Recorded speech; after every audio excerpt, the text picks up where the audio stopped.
ఇప్పుడు మధురమైన పాట విందాం. ఏమి ఉన్న లేకున్నా ఎవరు నాకు లేకున్నా, ఏమి ఉన్న లేకున్నా ఎవరు నాకు లేకున్నా, యేసు నన్నే ఆనందించును, యేసయ్యనే ఆరాధించును, యేసు నన్నే యేసయ్యనే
మీ కొరకు ఒక ప్రత్యేకమైన ప్రార్థన ఇప్పుడు చేయడం జరుగుతుంది పిల్లరా.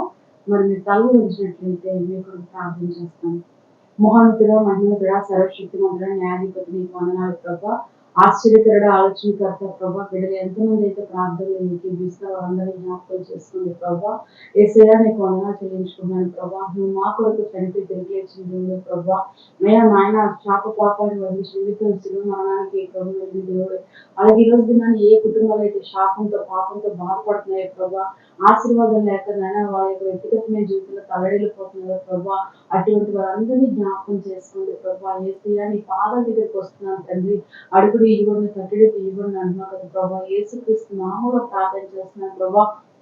గొప్ప కార్యాలు చేసే దేవుడా, ప్రతి శాప పాపాన్ని ప్రతి ఒక్కరి నుంచి వైదొలిగించి ప్రభా, నూతనమైనటువంటి జీవితాన్ని వారికి దయచేయండి ప్రభా.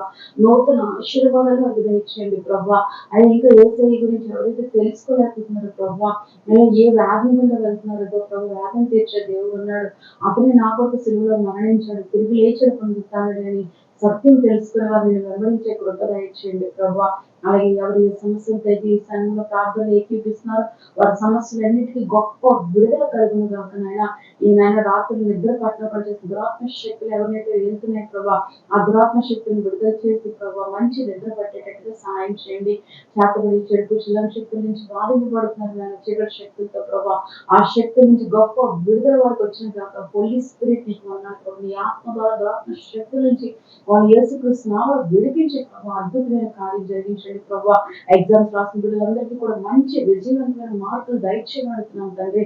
థ్యాంక్ యూ హోలీ స్పిరిట్ నీకు అన్నారు ప్రభా. అటు విధంగానే ప్రభా రాబోయే ఎలక్షన్స్ లో ప్రభా నాయన గొప్ప కార్యం జరిగించి నాయన నీకు స్తోత్రం చెల్లించుకున్నాను ప్రభా. ఘనమైన విజయం ప్రభా నేను ఎదురు చూసిన బిడ్డలకి మీరు దయచేయబడుతున్నాను తండ్రి. నీకు స్తోత్రం నాయన. అటు విధంగా నీకు మొదలుపెడుతున్న ప్రతి ఒక్కరిని జ్ఞాపకం చేస్తున్న ప్రతి ఒక్కరి సమస్య నుంచి కూడా యేసుక్రీస్తు నామంలో విడుదల చేయమని యేసయ్య నామంలో అడిగి వేడుకొని ప్రార్థిస్తున్నాం తండ్రి. ఆమేన్. ఆదరణకరమైన యేసయ్య మాటలు విందాం. క్రీస్తునందు ప్రియులైన మీకు ఎల్లవెల్లలా దేవుని ఆత్మ తోడై ఉండను గాక ప్రియులరా. మరి ప్రతి ఒక్కరూ కూడా ఈ యొక్క సిలువ దినాలని ధ్యానిస్తున్న సమయంలో ఈరోజు మనం కొన్ని విషయాలు తెలుసుకోవాల్సింది ఏంటంటే, యేసు ప్రభువు వారు ఎందుకు మ్రాణి మీద వేలాడబడ్డారు, ఎందుచేతనంటే బైబిల్ వాక్యం సెలవిస్తుంది. గలతీ 3:13 మనం ధ్యానించినట్లయితే అక్కడ ఏమని రాయబడి ఉంటుందనంటే, అబ్రహాము పొందిన ఆశీర్వాదము క్రీస్తు యేసు ద్వారా అన్యజనులకు కలుగుటకే క్రీస్తు మన కోసమే శాపము మనలను ధర్మశాస్త్రం యొక్క శాపం నుండి విమోచించిన ఇందును గూర్చి మరి ఏమని రాయబడి ఉంటుందంటే, మ్రాణి మీద వేలాడిన ప్రతి వాడిని శాపగ్రస్తులని వ్రాయబడి ఉన్నది కదా. యేసు ప్రభువారు అంట మ్రాణి మీద ఎందుకు వేలాడబడ్డారంటే, మన నిమిత్తం ఉండేటువంటి శాపం పాపం తొలగించడానికే, ధర్మశాస్త్రం నుంచి వచ్చేస్తున్న శాపం తొలగించడానికే యేసుప్రభు వారు మ్రాణి మీద వేలాడబడ్డారు ప్రియులారా. అందుకే ఆయన సిలువ వేయబడటం కూడా జరిగింది. ఎందుకు ఈ శాపం ఎక్కడి నుంచి వచ్చింది, పాపం ఎక్కడి నుంచి వచ్చింది అన్న ఆలోచన కలిగి ఉన్నారా? దేవుని యొక్క వాక్యం సెలవిస్తుంది ప్రియులారా. ఆదికాండం 3:17-18 మనం ధ్యానించినట్లయితే అక్కడ ఏమని రాయబడి ఉంటుందంటే, నీవు నీ భార్య మాట విని తన తినవద్దనేటువంటి నీకు ఆజ్ఞాపించిన వృక్షఫలమును తింటివి గనుక నీ నిమిత్తం నేల శపింపబడి ఉన్నది, ప్రయాసముతోను నీవు బ్రతుకు దినములని దాని పంట తిందువు. అంతేకాకుండా అది ముండ్లను తుప్పలను గచ్చపొదలను ఏం చేస్తుందనంటే మొలిపించేటువంటి పరిస్థితిలో ఉంటుందని వాక్యం సెలవిస్తుంది ప్రియులారా. అంటే ఈరోజు దినాన్ని మరి ప్రతి ఒక్కరూ కూడా నేర్చుకోవాల్సిన విషయం ఏంటంటే, ఆదిలో దేవుని యొక్క కోపము ఆదాము అవ్వ మీదకి వచ్చినప్పుడు కారణం ఏంటంటే, మరి దేవుడు చెప్పిన మాట ఆజ్ఞ మీరినటువంటి అవ్వ చేసిన తప్పుని ఏకీపించినటువంటి ఆదామును బట్టి దేవుడు భూమిని శపించడానికి చూస్తున్నాం ప్రియులారా. భూమి శాపకరమైనటువంటి పరిస్థితి కూడా వెళ్ళిపోయింది ప్రియులారా.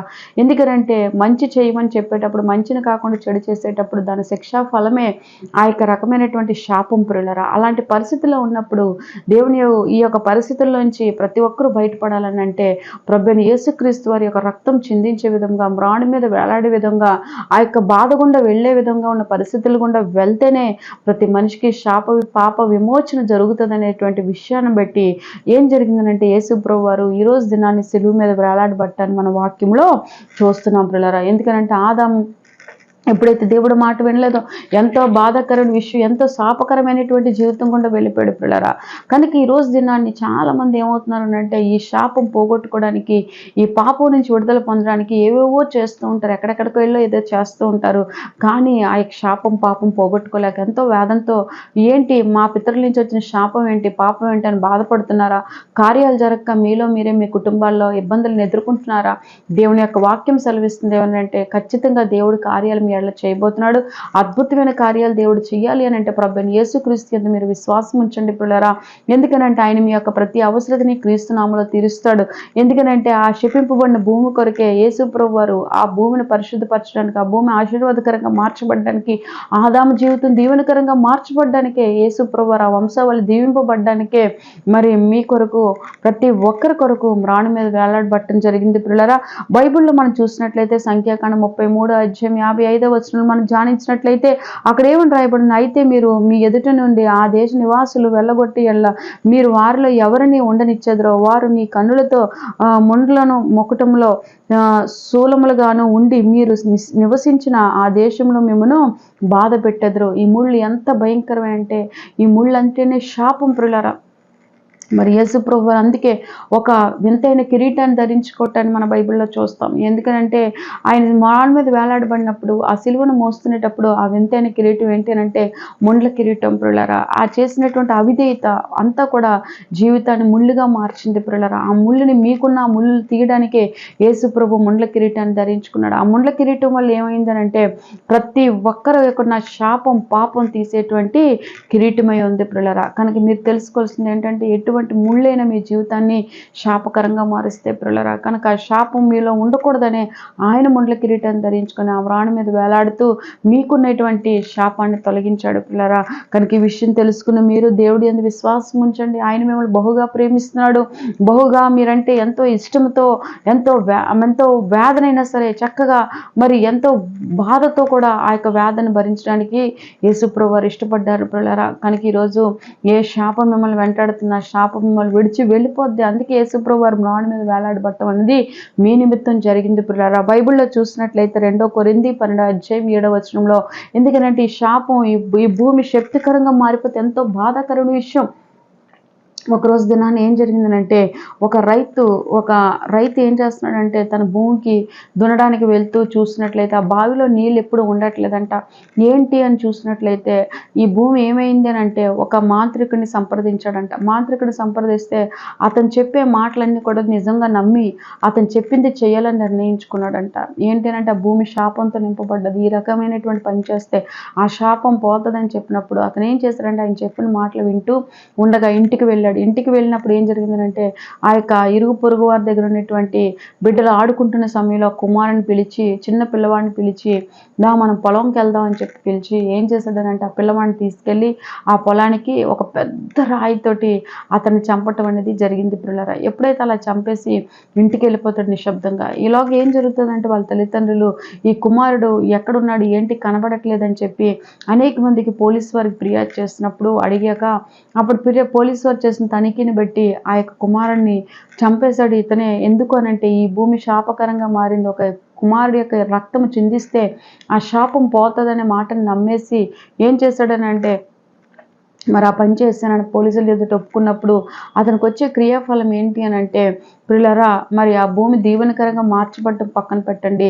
ఇతను కూడా ఉరి తీసే పరిస్థితి వచ్చింది. ఎందుకనంటే ఒక ముళ్ళు మీ జీవితాలను ఏం చేస్తుందంటే నాశనం చేయాలని చెప్పి ఎంతో కంకణం కట్టుకొని అపవాదు మీ మీద దాడి చేయడం జరుగుతూ ఉంటుంది. ఎందుకనంటే అపవాదు చేసే పని ఎలా ఉంటుందంటే 2 కొరింథీ 12:7 నాకు కలిగిన ప్రత్యక్షతను బహు విశేషముగా నున్నందున అంచె దినములు అక్కడ ఏమనుంటుందంటే నాకు శరీరంతో ఒక ముళ్ళు ఉంది. నేను అత్య దినముగా అత్యధికముగా హెచ్చిపోకలగడు నిమిత్తము నన్ను నలగొట్టుటకు సాతాను యొక్క దూతగా ఉంచబడును అంటున్నారు. అక్కడ చూసారా ఎంత భయంకరమైన విషయము.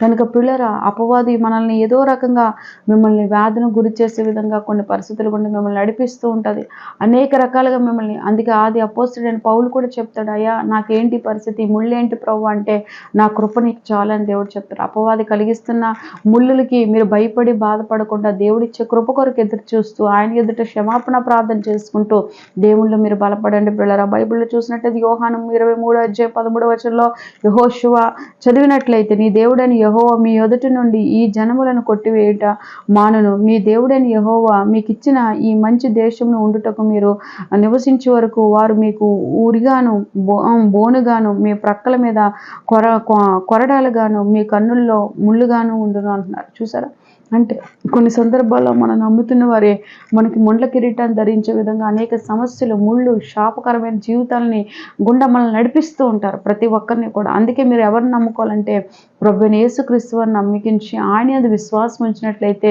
దేవుడు గొప్ప కార్యాలు మీ ఎడల చేస్తాడు. అందుకే యేసుప్రభు వారు సిలువలో పలికిన మాటల్లో మరొక ముందుగా చూసినట్లయితే రోమ 10:9 కూడా అంటారు, యేసు ప్రభు నీ నోటితో ఒప్పుకొని దేవుని మృతుల్లో లేపినని ఆయన హృదయంలో విశ్వసించినప్పుడు ఈ కార్యాలన్నీ జరుగుతాయి. అంతేకాకుండా ఈ సిలువలో పలికిన 7 మాటలు కూడా చూసినట్లయితే బైబిల్లో ఏమనుందనంటే, మొదటి పాట 23 లూకా సువార్త 34 క్షమించే తత్వం, తండ్రి వీరు ఏమి చేయించిన వీరు ఎరుగురు కనుక వీరిని క్షమించండి అని చెప్పి యేసుప్రభు చెప్పడానికి చూస్తున్నాం పిల్లరా. కనుక దేవుడిలో క్షమించే గుణం ఉంది పిల్లరా. మరొక మాట, రెండో మాట చూస్తే లూకా 23:43 చూసినట్లయితే అక్కడ ఏముంటుందంటే, దేవుడు అక్కడున్న దొంగని కూడా ఆదరించడానికి చూస్తున్నాం. అంటే శాపంతో కూడిన జీవితం కలిగిన వారిని కూడా యేసుప్రభు వారు ప్రేమించి ఆదరిస్తారు. కాబట్టి అంటాడు, నేడు నువ్వు నాతో కూడా పరదేశంలో ఉండవని చెప్తాడు. ఎంత గొప్ప మనస్తత్వం యేసుప్రభు వారిది పిల్లరా. మరొక మాట ఏంటంటే, మూడో మాట చూసినట్లయితే యోహాను సువార్త 19:26-27 ధ్యానించినట్లయితే అక్కడ యేసుప్రభు వారి జాలి ప్రేమ చూపే విధానాన్ని కూడా మనం చూస్తూ ఉంటాం పిల్లరా. ఎందుకనంటే, ఇదిగో నీ కుమారుడు, ఇదిగో నీ తల్లి అని చెప్పి ఒకరికి తన తల్లిని విడిచిపెట్టి యేసుప్రభు వారు వెళ్ళిపోతున్నారంటే తల్లి బాధ్యత ఎవరు తీసుకుంటారన్న ఆలోచనతో తన శిష్యుడైన యోహానికి తల్లి బాధ్యతలు అంటే అక్కడ ప్రేమ, ప్రతి ఒక్కరి పట్ల దేవుడు ప్రేమ, కనికరం, బాధ్యత కలిగిన దేవుడు పిల్లరా. ఈరోజు ప్రభువైన యేసుక్రీస్తు విశ్వాసం ఉంచిన మీ పట్ల దేవుడు గొప్ప బాధ్యత తీసుకుంటాడు. ఎంతవరకు అంటే సదాకాలము దేవుడు మీకు తోడై ఉండే బాధ్యత తీసుకుంటాడు పిల్లరా. బైబిల్లో చూసినట్లయితే 4వ మాటలో మత్తయి సువార్త 27:46 అక్కడ కూడా ఏమనుంటుందంటే, మరి ఆయన మాటల గురించి చూసినట్లయితే సహించే తత్వాన్ని అక్కడ చూస్తాం పిల్లరా. ఎందుకంటే నా దేవ ఎందుకు నన్ను చేయవిడిచితివి అనే వేదన తపన పడుతున్నాడు. కానీ ఈ సిలువ నాకు ఎందుకు ఇచ్చి, ఈ సిలువ వద్దు, ఏమీ వద్దు అని చెప్పి ఆయన విడిచిపెట్టేవారుగా లేదు. కానీ ఆ శాపాన్ని, ఆ పాపాన్ని భరించుతూ సిలువలో అప్పటికి ఆ భరించలేని శక్తిహీనతలో ఉన్నప్పుడు నా దేవ ఎందుకు నన్ను చేయవిడిచితివి అని తన తండ్రికి మొరపెట్టుకోవడానికి కూడా మనం చూస్తున్నాం పిల్లరా. కనుక యేసు ప్రభువులో ఉన్న గుణలక్షణం ఏంటంటే సహించే తత్వం కూడా ఉంది. ఆయన నమ్ముకుని మీ అందరికీ కూడా ఈ గుణ లక్షణాలు దేవుడు సంపూర్ణంగా అనుగ్రహిస్తాడు. దీనివల్ల మీరు ఏమవుతారంటే పరలోక రాజ్యాన్ని చేర్చబడే వారిలో ఒకరుగా ఉంటారు పిల్లరా. మరొక మాట చూసినట్లయితే అక్కడ మరి 5వ మాట చూస్తే యోహాను 19:28 అంటాడు కదా, ఏమనంటే శ్రమ పడుట. ఎందుకనంటే యేసుప్రభు వారంట పగలంతా మరి ప్రార్థనలో సువార్త చెప్తూ ఉండేవారంట, రాత్రులు ప్రార్థనలు గడుపుతూ ఉండేవారు, తండ్రికి సాయం చేస్తూ ఉండేవారు. అందుకే ప్రియులరా, మరి బైబిల్లో మరొక మాట చూసినట్లయితే నేను దప్పికొంచున్నాను అంటున్నాడు దేవుడు కదా. అక్కడ చూసారా, దప్పిక అంటే దాహంతో నిండిపోయినటువంటి జీవితం ఎంతో బాధాకరమైన విషయం. మరి ఆ సమయంలో ఆయన దాహంతో నింపబడినప్పుడు చేదుని కదా అక్కడ చిరకగా మరి పెట్టడానికి మనం చూస్తున్నాం ప్రియులరా. మరి 6వ మాట యోహాను 19:30 చూసినట్లయితే మరి దేవుడు చెప్తున్నాడు సమాప్తమైనది. అంటే మనం ఏ పరిస్థితుల్లో అయినా సరే మిమ్మల్ని బాధిస్తున్న పరిస్థితులకు సమాప్తి చేసేటువంటి శక్తి జీవం కలిగిన దేవుడికి మాత్రమే ఉంది ప్రియులరా. మరి 7వ మాట చూస్తే లోక 23:46 చెప్తున్నారు కదా, మరి నీ చేతులకు నా ఆత్మని అప్పగించుచున్నాను అంటే చనిపోయాడు. మీ కొరకు ఆయన ఏం చేశాడంట, చనిపోయాడు పిల్లరా. కనుక ఇన్ని అద్భుతమైన కార్యాలు దేవుడు మీ ఎడల చేస్తున్నాడు. కాబట్టి మీరు తెలుసుకోవాల్సింది ఏంటంటే ఇంత మంచి గుణలక్షణాలు కలిగిన దేవుడు కాబట్టి, శత్రువు సహితం ప్రేమించేటువంటి దేవుడు కాబట్టి ఆ దేవుడిని మీరు విడిచిపెట్టకుండా ఎంత గొప్ప దేవుడు అంటే మీ శాపాన్ని పాపాన్ని తీసేటువంటి గొప్ప దేవుడు పిల్లరా. ఎందుకనంటే ఏమంటే ఒక రోజు నేను ఒక గృహాన్ని నేను దర్శించడానికి వెళ్ళినప్పుడు అక్కడ ఆ సహోదరి పరిస్థితి ఎలా ఉందంటే గత వారం రోజుల నుంచి కూడా మంచం మీద పడిపోయి విలవిల్లాడిపోతూ కడుపు నొప్పితో ఎంతో బాధ వేదన గురైపోతుంది. ఆ టైంలో యేసయ్య నన్ను ఎవరు రక్షిస్తారని చెప్పి ఎంతగానో దేవా నన్ను స్వస్థపరచు అని చెప్పి ఆ మంచం మీద మూలుగుతూ దేవుడికి ప్రార్థన చేయటం నేను చూశాను ప్రియులారా. చేసినప్పుడు నా హృదయం కనికరంతో నింపబడ్డది, ప్రేమతో నింపబడ్డది, వేదనతో నింపబడ్డది. వెంటనే ఆమె కొరకు మరి అక్కడ అందుబాటులో ఉన్న నూనె వేసి ప్రార్థన చేసి ఆ యొక్క నీళ్లు ప్రార్థన చేసి ఆమె మీద జల్లినప్పుడు ప్రియులారా నిజంగా ఆ రోజు రాత్రే దేవుడు ఆమెకు దైవిక స్వస్థతనిచ్చాడు ప్రియులారా. చనిపోతానేమో, హాస్పిటల్కి వెళ్ళి ఇంకా జాయిన్ అయిపోలేమో, పరిస్థితి చూస్తే బాగోలేదు, ఆర్థికమైన సమస్యలు అనేటువంటి వేదన, ఆ శాప పాపాలు గుండా వెళ్ళిన పరిస్థితి ఎంతో నలిగిపోతుంది, మంచం మీద ఉండి విలవిల్లాడిపోతుంది. దేవుడిని నిజంగా మరుసటి రోజే తెల్లవారుజే లెగిచి చక్కగా తన డ్యూటీకి వెళ్ళిపోయి శక్తిని ఇచ్చాడు ప్రియులారా. వారం రోజుల నుంచి ఇంకా ఆ పరిస్థితిలో ఇంకా ఆమె ముక్కుని ఊపిరి కూడా లేనంత బలహీనరాలు అయిపోయిన ఆమెకి దేవుడు స్వస్థత ఇచ్చాడు ప్రియులారా. కనుక యేసు ప్రభు దెబ్బల్లో స్వస్థ ఉంది ప్రియులారా. కనుక ఈ యొక్క సిలువ రాణి మీద వేలాడింది ఏంటంటే మీకున్న అనారోగ్యం అనే శాపం నుంచి తొలగించడానికి, మీకున్న ఆర్థిక సమస్య అనే శాపం నుంచి తొలగించడానికి, మీకున్నటువంటి మరి బాధాకరమైనటువంటి వేదనకరమైనటువంటి పరిస్థితులు కలిగిన శాపం నుంచి దేవుడు విమోచించడానికి, విడిపించడానికి మీ కొరకు తన కలువరి సిలువలో రక్తాన్ని చిందించే విధముగా రాణి మీద వేలాడబట్టాన్ని యేసు ప్రభు అని మనం చూస్తున్నాం ప్రియులారా. కనుక ఈ సత్యం తెలుసుకుని మీరు అందరూ కూడా దేవుడి యందు భయభక్తులు కలిగి యెహోవా యందు ఆసక్తి కలిగి జాగ్రత్తగా జీవించండి. ప్రభు దీవెనలు మీరు ఎల్లవెల్లా పొందుకోండి ప్రియులారా. వ్యక్తిగతమైన జీవితం చాలా మీరు కాపాడుకోవాలి. ఎంతగా కాపాడుకోవాలంటే మరి అపవాదికి చోటు ఇచ్చేవారుగా కాకుండా దేవుడి యందు ఆసక్తి కలిగి ఆయన సన్నిధిని వెతికేవారుగా ఉండండి ప్రియులారా. ఎందుకంటే దేవుడు మంచివాడు, గొప్పవాడు. మీకున్న ప్రతి పరిస్థితుల నుంచి మిమ్మల్ని విడిపిస్తాడు, రక్షిస్తాడు. ఎందుకనంటే బైబిల్లో చూసినట్లయితే అనేక మంది పట్ల అనేక అద్భుతాలు దేవుడు చేశాడు ప్రియులారా. మీ జీవితాల్లో కూడా అలాంటి అద్భుతాలు మీరు చేయాలి, చూడాలనుకుంటున్నారా? మరి ఇంకెందుకు ఆలస్యం? ప్రభువైన యేసుక్రీస్తు యందు విశ్వాసం ఉంచండి, ఆయనకి ప్రార్థించండి. మీకున్నటువంటి అవిధేయతలు ఏమైనా ఉంటే ఒప్పుకొని విడిచిపెట్టండి. ఇంకా అద్భుతంగా దేవుడు మిమ్మల్ని ఆశీర్వదిస్తాడు. మీరు కలిగి ఉన్న దేవుడు గొప్పవాడని విషయం మర్చిపోవద్దు. ఆకాశమైన సింహాసనం, భూమి ఆయన పాదపీఠం అంత ఎత్తు కలిగిన దేవుడు అనే విషయం కూడా మీరు మర్చిపోకుండా మీరు ఆసక్తిగా దేవుడికి ఎల్లవెల్లా మీరు ప్రార్థన చేయుదురుగాక. మీ కుటుంబాల కొరకు, మీ బిడ్డల కొరకు, మీ ఇంటి వారి కొరకు, మీ యొక్క అధికారుల కొరకు, దైవజనుల కొరకు, ఇరుగు పొరుగు వారి కొరకు, సంఘాల అభివృద్ధి కొరకు, మరి రాష్ట్రాల అభివృద్ధి కొరకు, మరి మీరు ఎప్పుడు కూడా నాయకుల క్షేమం కొరకు, దైవ సేవకులు ఉన్నతంగా పోషింపబడే నిమిత్తము, దేవుని మార్గంలో అనేక మంది తిప్పే విధంగా ఉండే నిమిత్తం మీరు ఎల్లవెల్లా దేవుడికి ప్రార్థన చేయండి పిల్లరా. ఆ ప్రార్థనే ప్రతి జీవితాన్ని కడతది. మీ వ్యక్తిగతమైన జీవితం కొరకు ప్రభువైన యేసుక్రీస్తు తండ్రి కుడిపార్శ్వన కూర్చొని విజ్ఞాపన చేస్తున్నారు. కాబట్టి మీకు ఏ ముళ్ళైతే మిమ్మల్ని బాధిస్తుందో, ఏ ముళ్ళైతే మీకు వేదన కలిగిస్తుందో యేసుక్రీస్తు నామములో ఆ ముళ్ళు, ఆ వేదన నుంచి మీరు సంపూర్ణంగా విడుదల పొందబోతున్నారు. గొప్ప కార్యాలు దేవుడి మీ అడ్లు చేయబోతున్నారు. మీరు కొంచెం ఓపిక కలిగి దేవుడి యందు నమ్మిక ఉంచి ఖచ్చితంగా ఆయనకి మీరు మొరపెట్టుదురు గాక. హల్లెలూయా. దేవుడు మిమ్మల్ని ఎల్లవెల్లా దీవించి ఆశీర్వదించును గాక.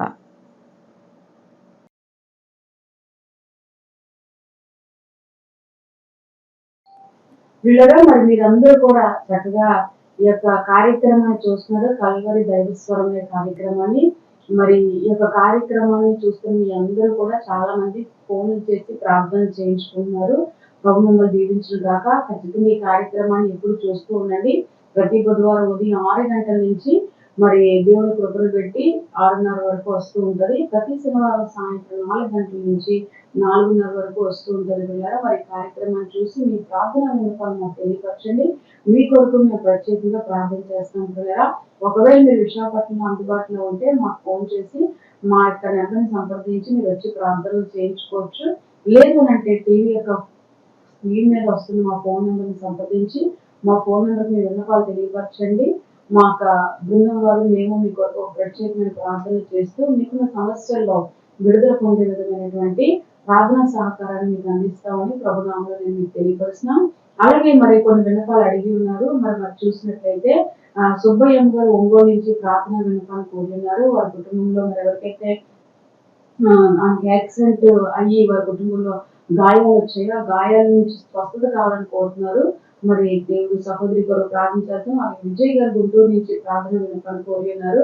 మరి బాబుకి మరి జశ్వంత్కి బాబుకి స్వస్థత పొందాలని చెప్పి ఆరోగ్యం కొరకు కోరి ఉన్నారు. మరి జశ్వంత్ కొరకు సుబ్బయ్య గారి కొరకు ప్రత్యేకమైన ప్రార్థన చేద్దాం పిల్లరా. మహోన్నతుగా నీకు వందనాలు తండ్రి. జస్వంత్ గారి ప్రభావ బాబుని ముట్టుకొని స్వస్థపరచండి, సంపూర్ణమైన ఆరోగ్యం దయచేయండి. అటు విధంగా ప్రభావ నాయన నీకు స్తోత్రం చెల్లించుకున్నాను ప్రభావ. సుబ్బయ్య గారు కూడా సంపూర్ణంగా ప్రభావ ఎవరికొరకైతే ప్రార్థన చేయమన్నారు చేస్తున్నాను, హీలింగ్ దయచేయండి ప్రభా. మీ దైవకు స్వస్థతని యేసుక్రీస్తు నామంలో ప్రభావ దయచేయండి. మైత్రి గారి ప్రభావ వారి పిల్లలకు కూడా సంపూర్ణమైన ఆరోగ్యాలు దయచేసి ఇంట్లో ఉన్న ప్రాబ్లమ్స్ అన్నిటి నుంచి సంపూర్ణమైన విడుదల దయచేయమని, ఆర్థిక కుటుంబాల్లో ఉన్న సమస్యలన్నిటికీ గొప్ప విడుదల ఇచ్చి మీ సాక్షిగా నిలబెట్టుకోమని యేసుక్రీస్తు నామంలో అడిగి వేడుకుంటున్నాం తండ్రి. ఆమేన్. అవును పిల్లారా, దేవుడు స్వస్థపరిచేవాడు, సమస్య నుంచి విడిపించేవాడు కాబట్టి ప్రభు యేసుక్రీస్తుని నమ్మికించండి. ఖచ్చితంగా సుబ్బయ్య గారికి, విజయ్ గారికి, మైత్రి గారికి ప్రత్యేకమైన కార్యాలు జరుగుతాయని ప్రభు నామములో నేను మీకు తెలియపరుస్తున్నాను. మరొక విన్నపాలు చూసినట్లయితే మరి సంపతమ్మ గురించి ప్రార్థన చేయమంటున్నారు విజయవాడ. మరి బాబు ఎగ్జామ్స్ బాగా రాయాలని ప్రార్థన విన్నపాలు కోరి ఉన్నారు, వారి కొరకు ప్రార్థన చేద్దాం. సావిత్రి గారి కొరకు ప్రార్థన చేయమని కోరి ఉన్నారు, ఖమ్మం జిల్లా నుంచి. ఆరోగ్యం కుదుటపడాలని చెప్పి ప్రార్థన చేయమని అడిగి ఉన్నారు, వారి కొరకు కూడా ఈ సమయంలో ప్రత్యేకంగా ప్రార్థన చేయడం జరుగుతుంది. సాయి గారు మరి గొల్లలపాలెం నుంచి ప్రార్థన విన్నపాలు కోరి ఉన్నారు, మరి పిల్లల ఆరోగ్యం కొరకు ప్రార్థన విన్నపాలు కోరి ఉన్నారు, వారి కొరకు కూడా ప్రార్థన చేస్తాను. పిల్లల మరి మీ కార్యక్రమాన్ని చూసిన మీకు కూడా ఇటువంటి ప్రార్థన విన్నపాలన్నా మాకు తెలియపరచండి. మీ కొరకు మేము ఇచ్చిన ప్రార్థన చేస్తూ ఉంటాం. ప్రభా నీకు ఉన్న సంపతమ్మ గారు ప్రభా ఏ సమస్యను బట్టి అయితే బాధపడుతున్నప్పుడు బాగా ఎగ్జామ్స్ బాగా జరిగేటట్టుగా సహాయం చేయండి, బాగా రాయాలి, మంచి మార్క్స్ దయచేయండి ప్రభా. నీ స్తోత్రమైన సావిత్రి గారు ప్రార్థన చేస్తున్నాం తండ్రి. అయ్యా కుమార్తె ఏ సమస్య నుంచి అయితే బాధపడుతున్నారు కానీ యేసుక్రీస్తునామములో ఖమ్మం జిల్లా నుంచి ప్రార్థన కోరినారు, సంపూర్ణమైన ఆరోగ్యాలు యేసుక్రీస్తునామములో సహోదరికి దయచేయమని అడుగుతున్నాం తండ్రి. నీ స్తోత్రమైన అటు విధంగా సాయి అనే బాబుని కూడా జ్ఞాపకం చేసుకుని ప్రభుత్వమైన వీళ్ళకి సంపూర్ణమైన ఆరోగ్యాలు ఉండేటట్టుగా ప్రభు నీకు వందనాలు చేయించుకున్నాను. ఆ యొక్క జ్వరాల నుంచి సంపూర్ణ విడుదల దయచేయమని, ఆ విధంగా ప్రభావ కుటుంబంలో ప్రభు ఏ ఒక్కరు ఈ ప్రార్థన విన్నపాలు అడిగారో ఆ ప్రార్థన విన్నపాలన్నిటికీ సంపూర్ణమైనటువంటి స్వస్థత కార్యాలు జరిగించి మీ సాక్షిగా నీ బిడ్డలు నిలబెట్టుకోమని యేసుక్రీస్తు నామములో అడిగి వేడుకొంచున్నాం తండ్రి. ఆమేన్. పిల్లలు ఖచ్చితంగా మీ సమస్య నుంచి దేవుడు వినిపిస్తున్నాడు. ఏమీ అధైర్యపడకండి, ధైర్యంగా ఉండండి, నమ్మకంగా ఉండండి, ప్రార్థించండి, మీరు స్వస్థతలు పొందుకుంటున్నారు. దేవుడు ఇంకా మీకు తోడైన నడిపించిన గాక. ఆమేన్. 12-804 Gandhinagar, Thotagaruvu junction, Arilova, Visakhapatnam. Pin code number 530040. మా ఫోన్ నంబర్ 8374100480, 8374644755 కనుక మా ఫోన్ నెంబర్లను సంప్రదించండి. మీ విన్నపాలు మాకు తెలియపరచండి, ప్రత్యేకమైన ప్రార్థనలు చేయించుకోండి. జీసస్ కింగ్డమ్ చర్చ్కి వచ్చి ఆశీర్వాదాలు పొందుకోండి. ప్రభు మిమ్మల్ని ఎల్లవేళలా దీవించి ఆశీర్వదించును గాక. God bless you.